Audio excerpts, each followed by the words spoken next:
Hey there and welcome to Real Talk Fitness with AMPT. I'm your host, Ashley Cummins, and today we have Rhys on the podcast from 1RM. We're talking all things contest prep, under eating, reverse dieting, and bodybuilding myths. So this episode had lots of good takeaways, but one of my favorite takeaways from this conversation was that contest prep isn't about who can suffer the most. So let's dive in. How did you end up in this position?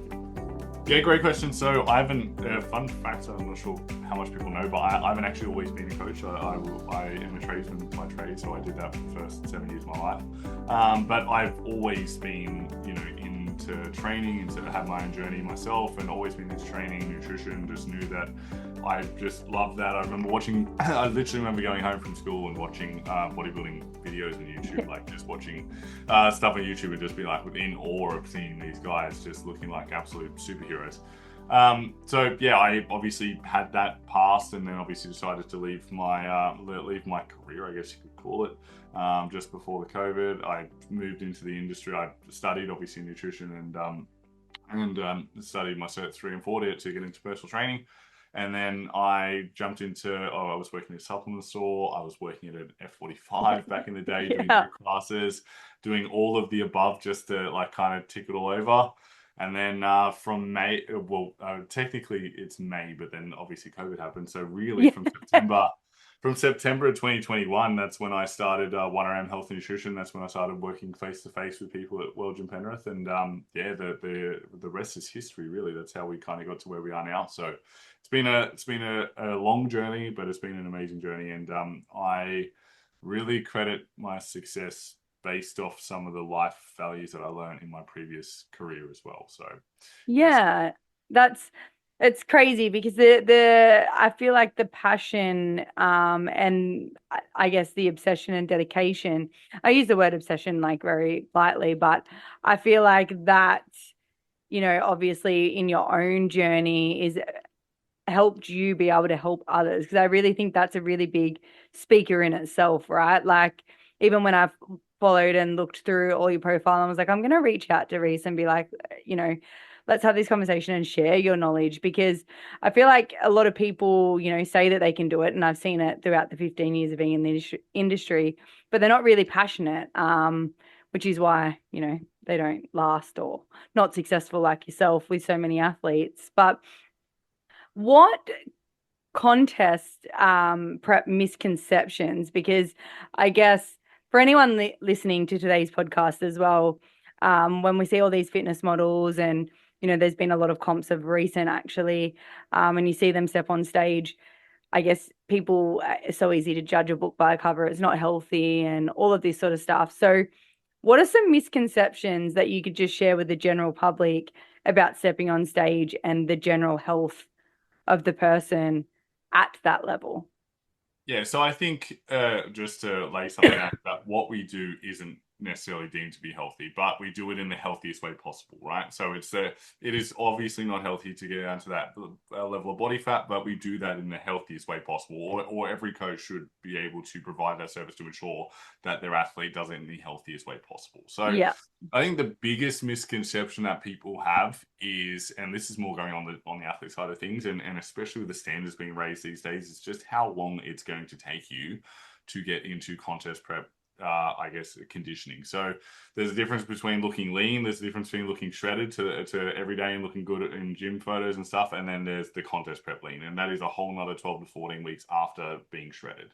So it literally is like, if you look at any high-level coaches or anyone, all their athletes are inside out by about 12 weeks time, and it's literally the last 2 or 3 kilos that takes that 12 weeks to get down there to come into that contest prep conditioning. So I guess the for anyone, not to scare anyone, but to anyone I guess who's like kind of on the fence, like, oh, maybe it's like, well, you can look really, really good at 12 weeks out, but that last 2 to 3 kilos is the grind between, coming first or coming fourth, you know what I mean? So Yeah. I guess people just underestimate how much body fat they have to lose.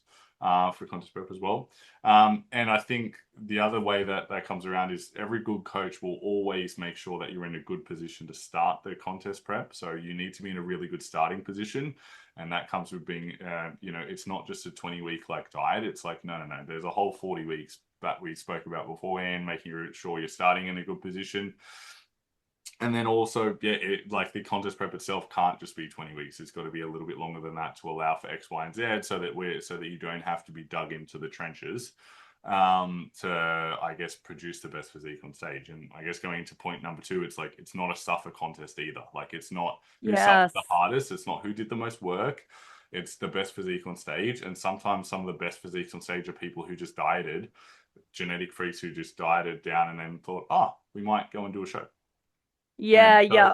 it's not like who suffered the most. It's not that at all. So Yeah, and I do think that's what a lot of people think it is. Like, I know that I have one of my clients that comes in and does check-ins, and all my general like clients are like, oh wow, like, she's had 5 kids, mind you.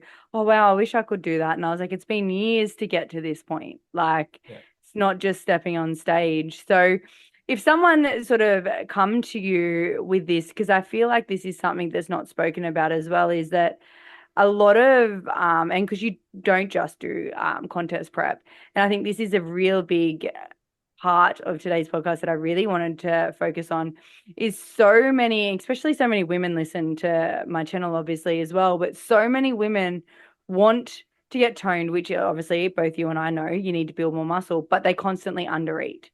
It's like this vicious cycle from the Stone Ages where this being lean or women eating too much and staying small has been so ingrained that they don't listen. So it's like, you know, what is your opinion on all of that? well, I think just remembering that it's called bodybuilding for a reason. Like it's Yeah. bodybuilding, so it's like there, and all you're doing is stripping the fat off to show the body that you built. So there's no body to build. Then there's no point. There's no point getting lean. Like you're gonna be shredding for 40 weeks and still wondering why you can't see your glute to hamstring tie-ins or you can't see your delts popping. It's because you haven't built any muscle there to build it up. So there's obviously different categories that come in that allow for a little bit less muscle mass and that you can be a lot softer in. So there's good stepping stones there, but I've got clients now who are in their, I call it an improvement phase, and they're relatively lean, they look great.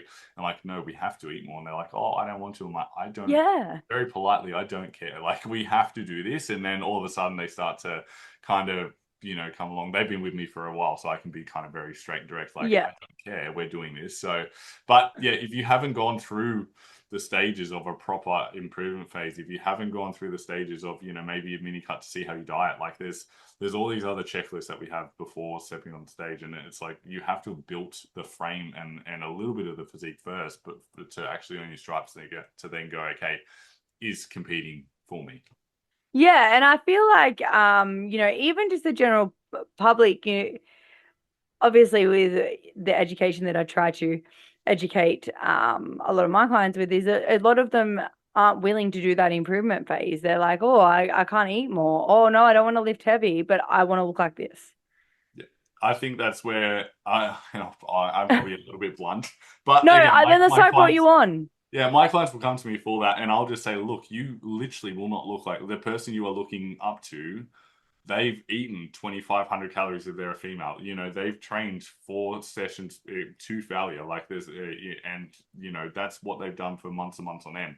The only reason they look shredded and they look jacked is because they've done that. So this is what we need to do. I literally had a check in the other day, and it was specifically, it was an educational one, but it was like, hey, I don't care what the scale is right now. It's nowhere near as bad as what you think.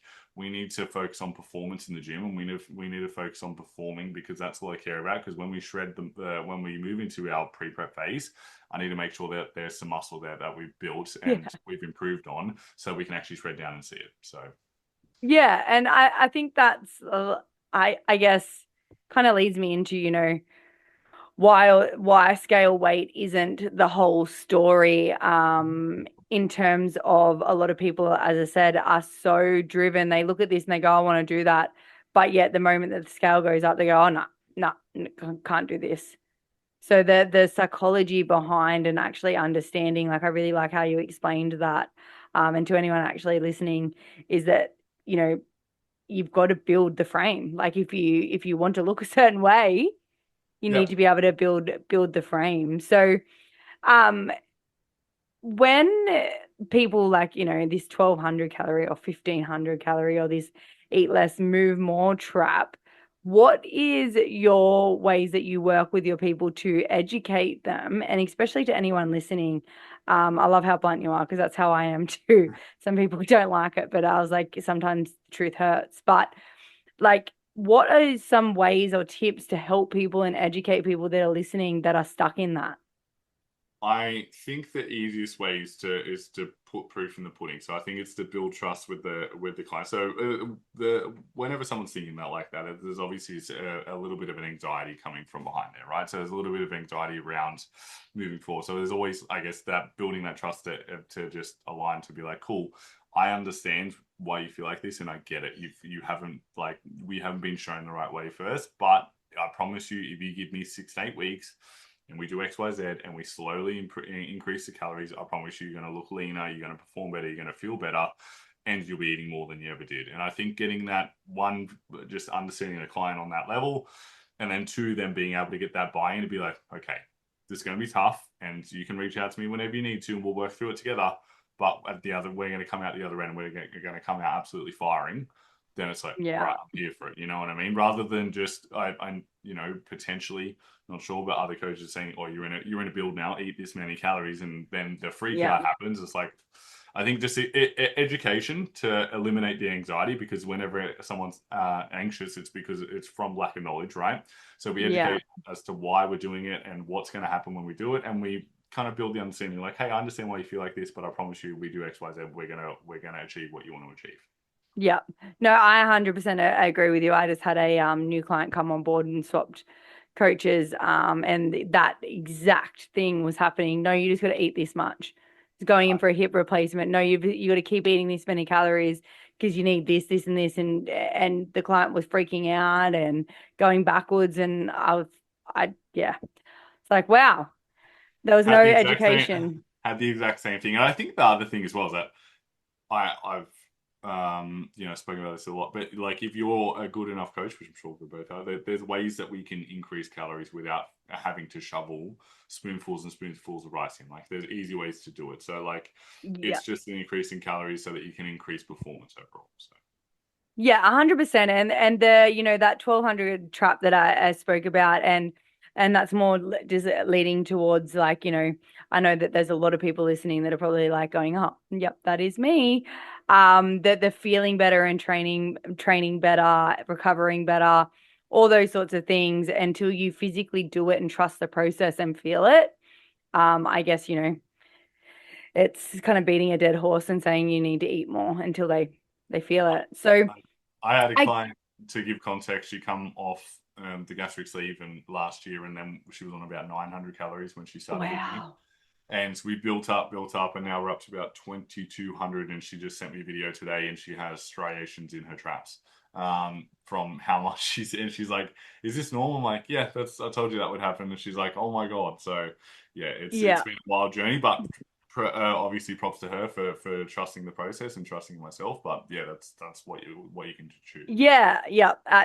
That's so funny. So many likewise things. Like one of my clients is up to 1500 after that, and she goes, "I'm training better. Like I've never felt so good. The food noise is gone." And I was like, "Oh, that's great." Oh, all right, hey, who would have thought? Yeah, exactly. So back to contest prep.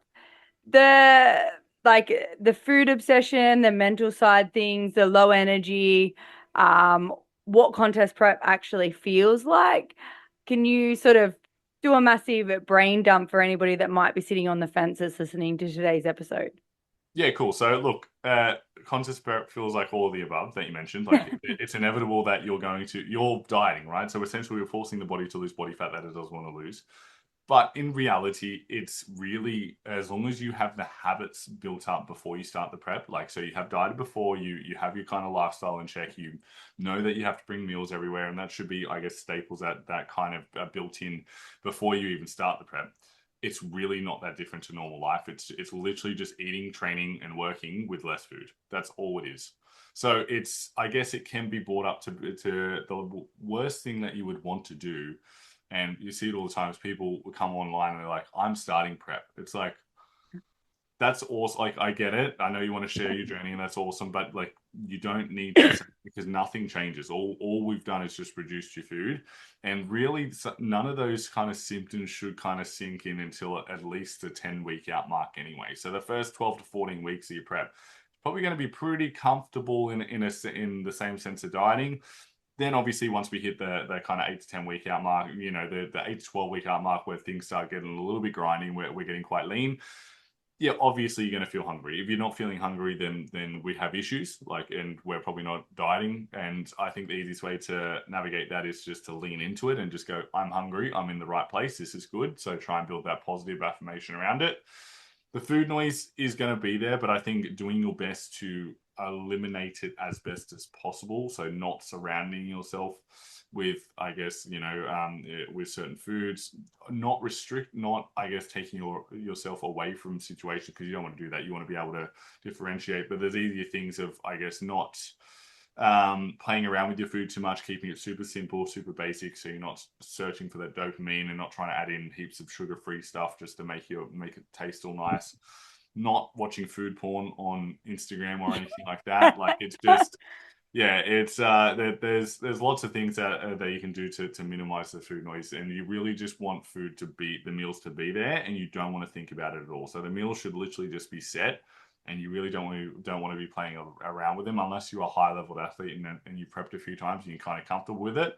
The last thing you want to be doing is, I guess, restructuring your meals on a weekly basis to try and fit in one Freddo frog for the sake of it, Oh, to make it work. You know what I mean? So I yeah. guess build the habits, keep it as simple as possible. The food, and just understand that you are gonna experience those things. You are gonna be hungry. There is gonna be food noise. There may be some nights where sleep may be affected from waking up, going to the bathroom regularly, from, I guess, like, just, you know, fat loss. But just understanding that that is normal and part of the process, which should come from your coach. Because as soon as you're educated and know that's normal, then you go, okay, this is normal. Yeah, no, 100%. And I really like how you put that food porn in there, because so many people like, I know that my partner does it when he's dieting. I just get reels after reels and I was like, stop. Yeah, I Like, did it as what's well. And like, my wife was like, this is disgusting. Like, it doesn't even look good. It'd be like chocolate fountains of just shit. yeah, And it's like not even nice. And I'm like, bro, that'd be awesome. And then yeah, you have your first meal where out afterwards, and you just like, and you look at all the stuff that you've saved or that you might have saved or sent to people. You're like, that's disgusting. I don't even want that. Like, yeah, yeah. yeah. That is so funny. It's been 11 years since I've actually competed. I don't think I would step on stage again, but I still remember one of my meals after I'd eaten so clean for so long. I've never felt so sick before in my life. I think it was like a McFlurry or something. So, but yeah, I Yeah, thought it'd taste great. the other thing as well is that, like, I mean, look, being a male bodybuilder, I get a little bit more food, but on the day of the competition, you should feel pretty comfortable, right? Like, because you would have Yeah, had some carbs, you feel hydrated, you should be good to go. So then all that excitement builds up to nothing really, because you're kind of just tired and you're just like, oh, I just want to go and chill with my friends that I haven't hung out with for a while. So yeah, all the food porn where, oh, you're dieting, will, you know, all it does is just increase your brain's dopamine, and then you start spiraling, and then all of a sudden it's 9 p.m. and you're still scrolling like a dopamine addict. So yeah. No, that is so true. So, how does getting that lean affect? Because obviously males and females are so differently, and I think a lot of listeners will find this quite interesting. But how does it affect the hormones getting down so lean? yeah, so look, obviously they're getting down to the level of contest prep conditioning is going to have an impact on both male and female hormones. Obviously, for men, the testosterone is going to drop. Like, that's just inevitable. There's going to be a loss of libido. There's going to be, well, obviously the loss of energy is there from the lack of energy, but the libido is probably the biggest thing for men, and obviously irritability as well. But you'll find from about that 8 weeks out mark is kind of the last thing you want to think about. Yeah. Is, I guess, just doing anything in that regard, and it doesn't even do anything even if you want it to. Um, but then Yeah. from the female side of things, there is obviously there's different categories, so there's different levels of conditioning. Some females might be really strong and healthy, might be able to carry the menstrual cycle all the way through to contest prep. However, due to the conditioning standards of these days, it's highly likely that some females may lose it towards the end, and that is, I don't want to say normal, but it is okay if that happens. The only thing there is that it's the coach's job to ensure that as soon as you finish competing and as soon as you, I guess, reverse out, we need to make sure we get that back as soon as possible. Yeah. So it is, I guess, just expected. Like I've kind of had it with one of my athletes where it was kind of here nor there last month. Now this month we've had some phantom symptoms, and we kind of know, okay, that might be it. It wasn't Yeah. super, yeah, you know what I mean. That might be it, and then we continue there. We just know that as soon as we reverse out, we need to get that back. Yeah, yeah, no. And that kind of brings me to the reversing of the contest prep, which is I was actually my financial advisor that used to compete and we are talking about it. And he goes, the dieting part's easy. It's the afterwards. It's being on stage, it's the, low body fat, and then you're still low body fat, but you're heavier than what you were. And people are like, oh, you look how you put on weight. Yeah, Which brings me to that reverse part that nobody talks about, that what happens after the show. Like mentally for competitors. I think before you even get to that part, this all needs to be spoken about and addressed about at least 4 to 6 weeks before even stepping on stage. So I literally in Yeah. my check-ins coming in this week, I've got clients competing about 4 to 5 weeks time. I'm going to do a spiel about what to expect in the reverse, and this is just generalize and start understanding that this is the process, and it is a whole other process.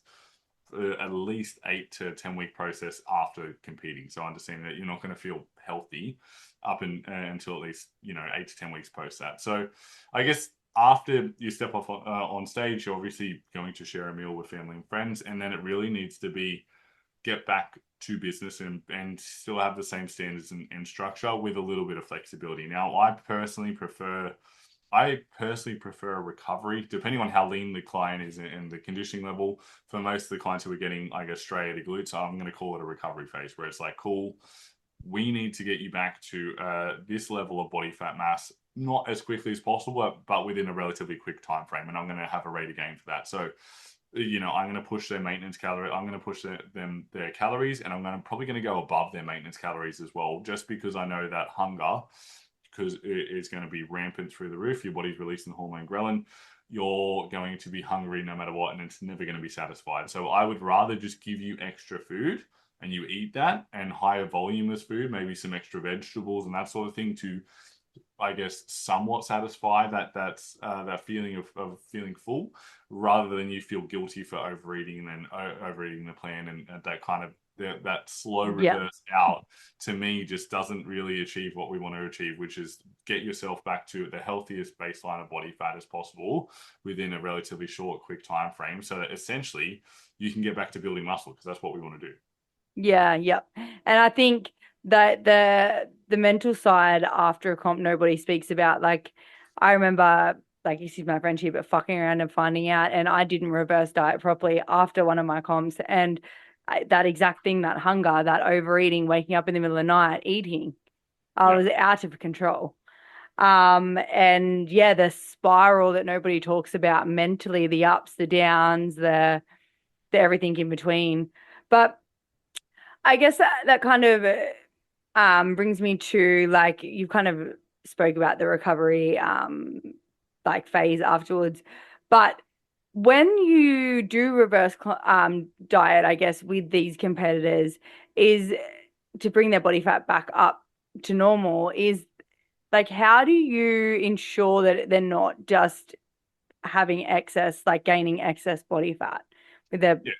So there's going to be a rate of gain that I'm going to want to see, and there's going to be I want to hit this body fat target by this time frame, and I want to hit this body fat target by this time frame.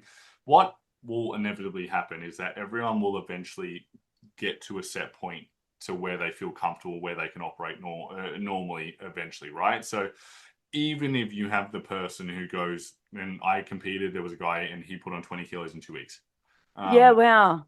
so even if you go that stupid route, which is not healthy, or you do the proper route, eventually it's inevitable that people will find their baseline, and they will always end up at that baseline, right? Yeah. at that baseline body weight where you're going to perform a little bit better and you're going to feel good. So I guess my biggest thing to, I guess, mitigate that to ensure that you're not putting on extreme amounts of body fat is just having some allowance in there. Like, it's like, cool, you can have one clean off plan meal, or two clean off plan meals once a week. One I Yeah. want you to try and track, one you don't have to track. Yeah. Where you just remove your last meal, and then eventually, yeah, that's where that'll be in that first 4 weeks where that rate of gain will be high, and you'll expect that.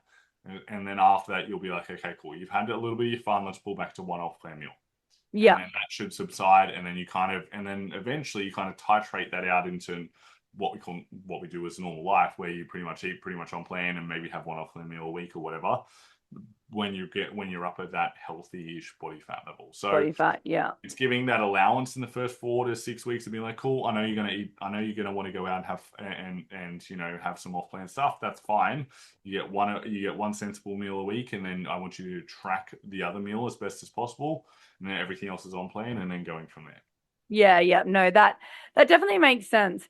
And I guess that kind of brings me to the part that, even for just the general listeners, is, as you said before, and even going to one of the bodybuilding shows, one of my clients, there is so many more categories now. In terms of, like, 11 years ago, there was just like bikini, where, as you said, genetically people could probably just diet for 3 weeks and step on stage. Um, but now there's fitness, there's sport, there's figure, there's all of these female ones, and I guess same for males. But what's your opinion? Because I feel like, some people get told, oh, you're too lean for that one, but you're not lean enough for this one. Like, what's your opinion on all of these categories? And if someone was to come to you and sort of say, yeah, I want to compete, because genetically, to some degree, people just have a category where they're going to fit better than Yeah, of others. course. What's your opinion? Yeah, so the hardest thing is that it does differ federation to federation as well. So Yeah, I guess it comes down to the coach to know the federations and know what they're looking for and know the category as well. Because a bikini in one federation will look drastically different to a bikini in another federation. So first and agree. foremost, we have to. I think the biggest thing when a client comes to me saying they want to compete, I'll evaluate their physique, and I'll have a look and see their strong points. The hardest thing is just understanding what they're going to look like minus most likely 15 kilos. So just having to understand that. So then you have to look at their genetic structure. You have to look at bone structure. You have to look at that, and then kind of go from there. I had one of my clients who's in prep now. She's 5 weeks out, and when she was in her off season, she almost looked like she could do wellness, like in Yeah. the quad structure and that. I was like, you're actually very lower body dominant. Then when we died it down, it's like, no, you're just a muscular bikini. So it's like you fit this federation really, really well. Yeah. So I think obviously your first show, if you wanted to do potentially, if you're open to doing potentially two categories, like I have a girl season C who's doing bikini and swimsuit. So swimsuit's the lesser muscularity one, and then obviously bikini. If you can do two, do two. But it really comes down to your coach to be like, look, this is where I think you're going to fit the best. For this show, even if you don't love this division, then we can build into the next division. Yeah. Yeah. 100%. Because, yeah, as I said, like, I feel like, was it ICN my client competes in, is that the wellness category. And then there was this one lady, actually, it kind of blew my mind, was in three different categories, but placed quite highly in all three of them. And I was like, I'm so confused. It gets hard because then they're judging what they see in front of them on the day. So even though it's not she's not the pinnacle of those categories, it could be that they were just the best on the Yeah. day. So it then does come down to the lineup, and then especially in those like categories where it's subjective, especially females, like you guys, Yes. so much harder. It's like who you stand next to and what the lineup looks like can determine how you place as well. Like, let's just say you don't look anything like the rest of the girls in the lineup. They can be a positive thing, but then can also be a detriment to be like, oh no, you don't, like, we actually vibe with that look on this day. So it does get a little bit more subjective when it gets to the female, I guess, categories. But there is, I think the biggest thing is just trying it for your first time. Understanding that your first time may not be the best showing that you have on stage. you're going to show the best thing that you possibly can, but it is your first time on stage and you won't know and all your coach can do is prepare you as best as possible, get you in condition. You're going to go get up there and pose as best as you can, as you possibly can with all the work that you've done. And then and then determine whether suit that category. But it should really come down to your coach to be able to determine outside of that, to be like, I reckon you'll fit best here. Yeah, yeah, 100%. And touching on male categories too. So I feel like because it's fitness for men, that was only like well, I think it only got 11 years ago, so that I know. But do you find more people are doing that as a men now than actual the bodybuilding categories, or what's your opinion on that? Because I feel like The biggest category these days is classic physique. And it's men's physique and classic physique. So not all. I think a lot of people will like fitness is still there, but I think most people will skip, especially with the knowledge of the younger generation now when they've yeah, been 15 years old and they're just like literally locked in. You're getting 18, 19-year-olds who literally won't make the weight for the fitness category because they're too heavily muscled. So I think a lot of people are going into the men's physique and the classic physique, and it's a more aesthetically pleasing, I guess, yeah, category. And those are typically the bigger lineups there, and obviously with CBum and his reign and classic physique just looking, a lot more on the gram and stuff like that. The posing routines are a little bit nicer. Everyone's kind yeah. of vibey with it. Then yeah, you'll get a lot more people going to the classic physique and the men's physique. Bodybuilding is still bodybuilding. It's not as big. It still does get quite big, but then the dudes in it the quality is still very much up there as well. So yeah. Yeah, yeah. Because I did notice, I like obviously over the last years, I feel like, 11 years ago, like when, Dorian Yates, all of those were still really big. Bodybuilding was the way to go. It was like you'd only compete in the fitness if you weren't good enough, if Yeah, you weren't good enough or have what it takes. Whereas I feel like that's not the case anymore. no, I think a lot of people will. I think a lot of people will try and make themselves fit classic physique when they probably are more of a bodybuilder. Yeah, Just because they really love the category and they really love the posing and they really love that. Whereas it's like, dude, your clavicle width is like a paddle pop stick, and I can't talk because I'm the exact same. That's why I do bodybuilding. But I just genuinely would not fit classic physique, and I did it last time, and I was like, I knew as soon as I stepped on stage and did, I was like, I don't fit these guys. Like, yeah. they're just tiny waist, massive short, massive clavicle width, and there is a genetic structure component to that as well. Yeah, yeah. And I feel like that's another reason when as I said, when I reached out to you, I was like, it's so interesting to hear someone else's point of view with that because I feel like it is a sport, regardless what anybody says. Like it is an art of shaping your body to be in the best condition, which is a sport, but it's subject to, as you said, the lineup on the day and all these other things. But I also feel that knowing that, yes, genetics to a certain degree does come into where you're going to fit and how far you can go.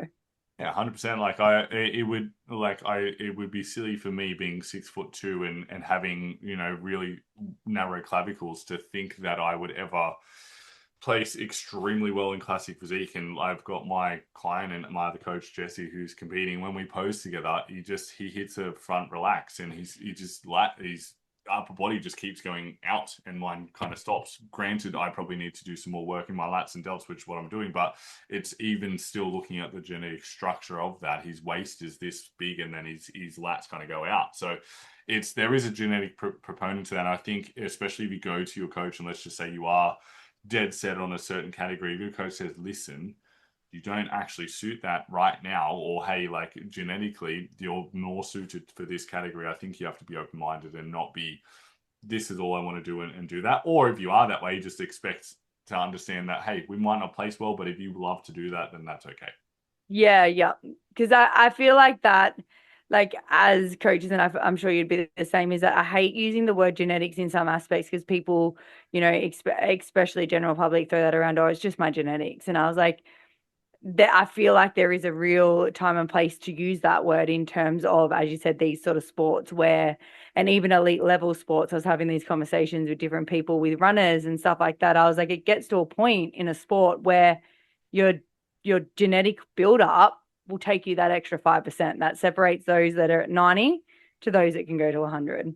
100%, and it might just mean that your genetics are limiting you right now because you haven't put on the muscle mass to outbuild your genetics, right? Like Yes. it might be that cool if you really wanted to do wellness, but you're suited for bikini, then it's like, hey, Queen, well, guess what? You got 3 more years in the gym before you can even step on stage, and we got 2.5 lower body days where we're sending it. So, or the guys, let's say I really want to do classic physique, which I don't, but it's like, cool, you've got 20 sets of lateral raises a week, and you're doing a lot of mobility work and rehab work on your lats to build them up to outwork the genetic Yeah. differences that you have. But even then, if you do that, then the person with the wide clavicles is still going to have the wider clavicles because then they're going to build as well. So I think it's just with bodybuilding, obviously the first time competing is super exciting, and you, not that you don't care, but you kind of like, wow, I did that. Second time was like, okay, I've done that, and these guys beat me. And then for me coming around the third time, it's like, cool, what do I need to really do to ensure that I can bring the best physique that I can to stage? And just being, you have to just be comfortable to know that you are bringing the best physique that you can bring to stage, because you literally have no idea who's going to step up next to you. There could be absolute freaks in nature, and all you can do is bring the best that you can do and look the best that you can, and you can't only control what you can control. Yeah. No, I really like that. And I guess when you said like first, second, and third, like I've found that like when people get to the third, like if they make the fourth, I feel like because I noticed a massive mental decline in so many people after their third, like or just down and out or like whatever. Do you believe that just comes down to the reverse dieting or just the toll on their body, or could it be competing too close together? Because I feel like, well, I know I done 3 years and I was out. But like the first time's exciting, so you build for the second time. The second time is kind of like, yeah, okay. Third time it's kind of, yeah, okay, now what? Yeah, I think I would say even after the second time is where you're probably going to have to because let's be honest, you'll do the first time and then you're still keen, that was awesome, and then you roll Yeah. around 18 months later, you're no longer the first timer, you're no longer, you might still be novice, but you're no longer a first timer.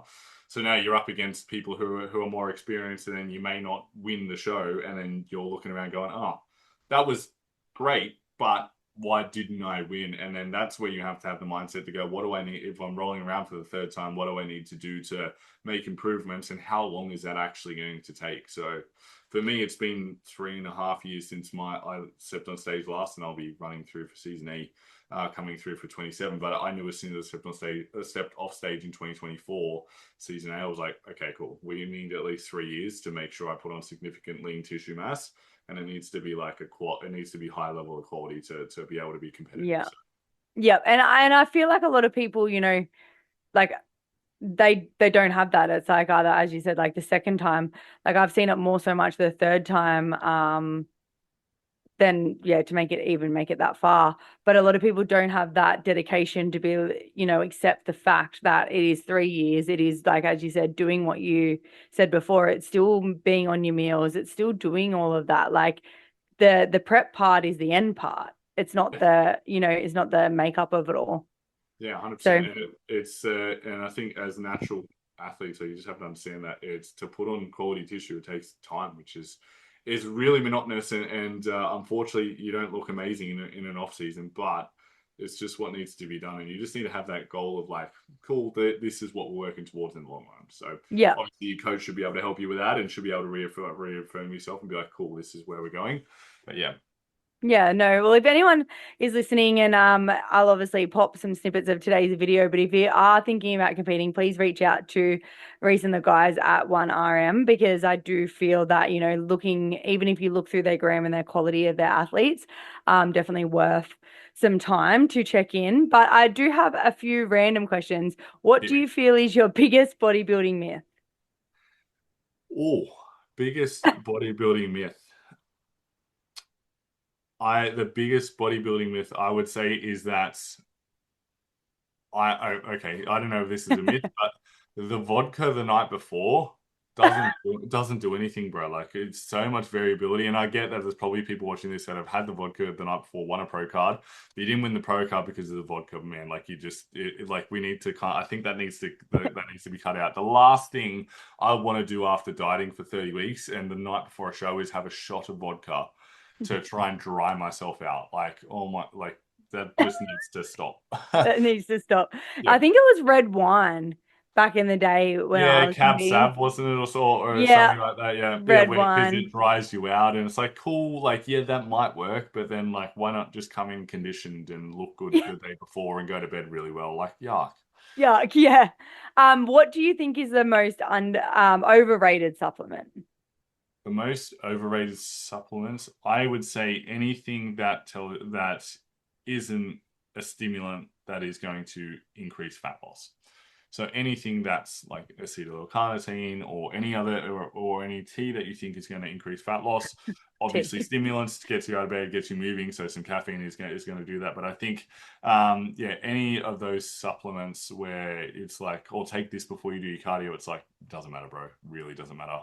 Yeah. You're just gonna be sweating your guts out, and then you're gonna need to pee more, and then you'll be more dehydrated, and you'll feel more shit. Like a little bit of caffeine before you do a bit of cardio or something like that might help. And if that's in the form of a fat burner, that's fine. But as long as you understand that it's not helping you burn fat. Yeah. Yeah, no, that is a very good point. I love how you put teas in there. That tea that makes people like shit themselves was the thing that baffled me. I was like, what is this? Yeah, I think a Like, lot of that's. Look. I think there's a lot more education out there these days, so it is kind of like it's whittled out a little bit. But my little thing would be if your coach is owns a supplement store, or if your coach is pushing on $300 worth of supplements to you a week or whatever it may be, then it's like, hey, you really don't need that. Like, the Jesse, the who will be competing shortly, he looks immaculate. And I reckon he's forgotten to take in his multivitamins and his vitamin D probably almost every second day of prep. Like it's really not that big of a deal, providing you've got the right diet and the right micronutrients in it as well. yeah, 100%. I used to work in supplement stores too, so it was got out of it real quick because I was like, I can't sell people things they don't need.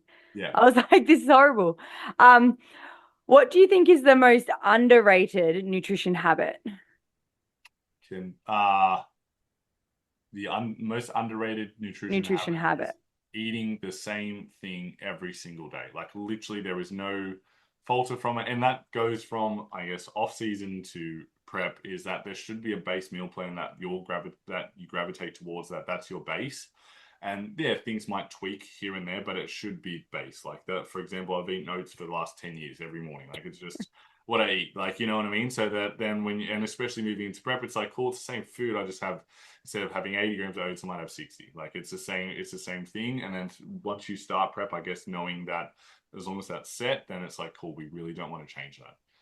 Yeah. And you don't have to think about it. You don't have to worry about it. You know exactly how much you're going to, buy the next week. If your coach changes your macros on the Monday, then you know that cool. I just drop out a little bit of rice on my Wednesday. I start that then. Like it's really not that big scary thing where you're like, well, what am I going to buy this week, or how am I going to make this fit? So I guess standardizing your meals and then standardizing your meal timings as best as possible is probably a really effective thing. Yeah, yeah, and definitely that like nailed it. I think that's the most underrated thing. And what do you think is the biggest mistake most women make with prep? I think the biggest no, that wasn't like that wasn't a condescending side. That was just That a was like side a because I'm like no, yeah, it was an no, I think the biggest thing that women do wrong with prep is just understanding that, and I think it's still there, is understanding that what they look like stage lean is not, they can't walk around like that, and even more so than men, because women have to cop it a little bit more, have to have a little bit more body fat to be healthy. So I find women will struggle with the reverse, and I think it's just really educating that, hey, yes, you've gotten down to this body weight, but we're not healthy until we're this body weight, and then just really understanding that mindset that that's a healthy body weight for a woman to be at, and a body fat level to be at, because you guys just need more adipose tissue just to function properly. Yeah. And what about men? What do you reckon is the biggest mistake that you've seen over the years with working with men that they make during prep? biggest mistake that men do during prep is men will do the training, they'll do the nutrition, they'll do everything. They probably just will do it to the point where they'll dig themselves a hole, and not be able to pull themselves out of it. And I find that you get that a little bit with highly successful people. Like it'll be like, just tell me what glass to eat, bro, and I'll eat it. And it's like, cool, do that. But then when you're on, you're on, and when you're off, you're off. Like I need you to Yeah. rest. I need you to recover. I need the sleep to be on track. And it goes the same for women, but I find men are a little bit more eager to be like, this is hard. I want to really dive into this, and I'm prepared to suffer. You tell me what to do, and I'll do it, bro. And it's more Yeah. like, cool. I just need you to do what I tell you to do, nothing more and nothing less. Like I had a client who was running up until 6 weeks out, and I'm like, he just didn't tell me. Like every Sunday, he's like, "Yeah, bro, let's go for the run with the boys." And I'm like, "Okay, like thank you, but we're gonna have to pull that back." So or it's like, "Yeah, man, I've just been doing like extra cardio, just to, like get it done." It's like, awesome. I love the intensity, but don't do that. And I've done that myself, like where I've been like, "Hey, I did 2 hours in the Seppo just to be like, hey, I'm a big dog." It's like, no, it's not. You just burnt yourself. So I think Yeah. just understanding that you need to be on when you're on, and then only doing what is required is doing more than doing more. Yeah, yeah, no, 100%. And I feel like a lot of women with ADHD that I've worked with have a lot of that trait that you're just saying with the men is more is better. And it's like, no, I've Yeah, done that. I've done that so many times. we've all done it, all right? And you know that it doesn't work because you've done it, and then you might step on stage and you cooked, or like you're still working intensely a week before the show, or whatever. Yeah. My last show, I was still very heavily face-to-face PT, and that was pretty exhausting. And I remember still running workshops 3 weeks before stepping on stage, and yeah, there's a whole thing where you're just like, nah, I can keep going until you can't. So Yeah, yeah. And if everyone did one thing tomorrow to improve their physique, what do you think that they should do? No, I feel like this one's gonna be a hard one. There was one thing you could tell someone to do to improve their physique, what would it be? train fucking hard. And it's not what your version of training hard is. Like, look, it might be hard, but it's like there's a level, and it needs to be at that level for a consistent period of time in a proper improvement phase, or in your off season, to really maximize putting on the muscles. Yeah, no, that's perfect. Well, thank you so much for sharing all of that. I'm actually really excited to share this. There was so much like good information there. There's going to be heaps of good clips. I've got the recording. I'll upload it and I'll send it through to you. But thank you very much for having me. It was awesome. No, that was so good. And I feel like, as I said, my listeners. And that's a wrap for today's episode. So if you've enjoyed this episode, I'd love it if you'd share it with someone that might benefit from the information we shared.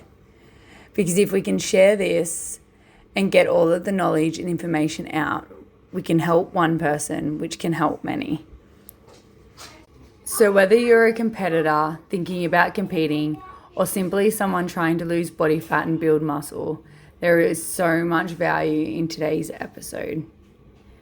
And until next time, keep it real.